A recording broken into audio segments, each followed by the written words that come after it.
what the problem we're trying to solve is that enterprise artificial intelligence and machine learning solution development is essentially full of black boxes. It's very artisanally crafted with very large teams of scientists and engineers. What we at Petuum are doing is building a standardized development platform that's going to serve the full spectrum of artificial intelligence and machine learning solutions. It's going to be fast, efficient, scalable, correct. It's going to support multiple languages that are already in existing practitioners' comfort zones, whether you're using R, Python, Scala, Julia, Java, C++. It's also going to target multiple computing platforms, workstations, private and public data centers, embedded, mobile. And we're doing all of this to provide a standardized development platform for AI and ML that's going to really reduce the operational cost, the capital cost of doing business with AI and ML.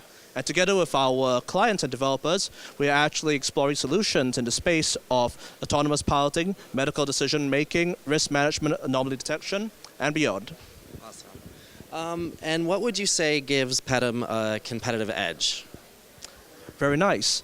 Now, we are the creators and owners of very deep performance-enhancing technology that's come out of Carnegie Mellon University.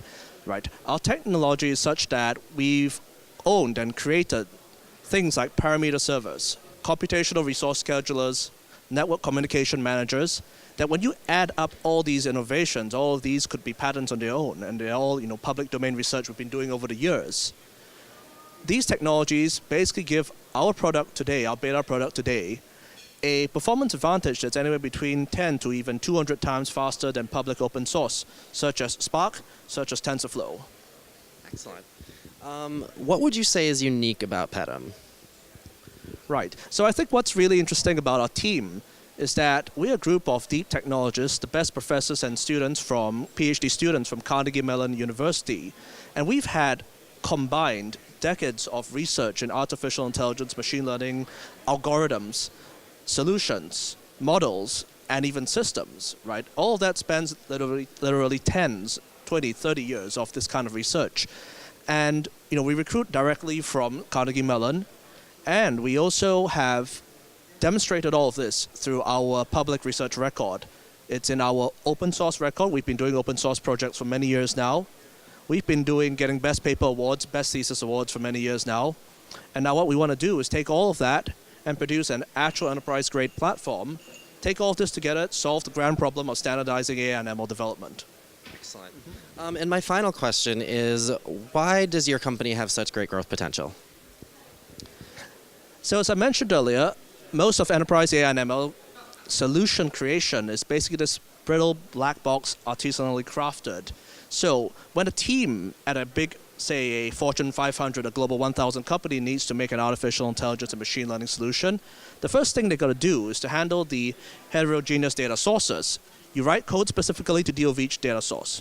Then next, you come to your computing platform. Maybe it's a workstation, maybe it's a cluster, maybe it's got CPUs, GPUs, it might have standard Ethernet, it might have InfiniBand, it might even have FPGAs in it. And you get to write specific code to address each of these. And then along the way, you're going to basically stitch together a group of open source tools, which may also look like black boxes to your scientists and engineers, no matter how well trained they are. And then after that, your whole team is going to be maybe 5 people if you're lucky, maybe it's 10, maybe it's 15. And what you produce at the end of the day is a single black box brittle solution that it works very well for your problem. And as soon as the parameters of it change, did you change your data source? Did you want to bring it to a new computing platform? Maybe you want it around your mobile phone. You get to start all over again and produce another black box. That's very expensive. Now, what we do with a standardized development platform that's going to support multiple programming languages, multiple computing target platforms, is going to do it fast, scalably, efficiently, correctly. What you get out of that is a capital expenditure reduction. Instead of using 100 to 1,000 private or public data center machines, you're going down to 10. That's a big capex reduction for you. Instead of having your team, your precious, well-assembled team of industry experts, academic experts, produce one solution over a month, they're going to be producing those solutions in a matter of days. They're going to be producing multiple solutions at a time. And best of all, when you need to take that to a different data source, when you need to take that to a different computing platform, you're not going to have to build the whole thing again. It's just going to compile directly. We're doing all this compiler technology that's going to make it compile and run on a different platform seamlessly. That's going to make your teams much, much more productive. That's going to save them a lot of labor. That's going to allow enterprises to really get value out of their teams. Awesome. Well, thank you so much for being here, and enjoy the rest of the summit, and congratulations on being on the AI 100. Nice to meet you. Thank you very No much. problem. It was my pleasure.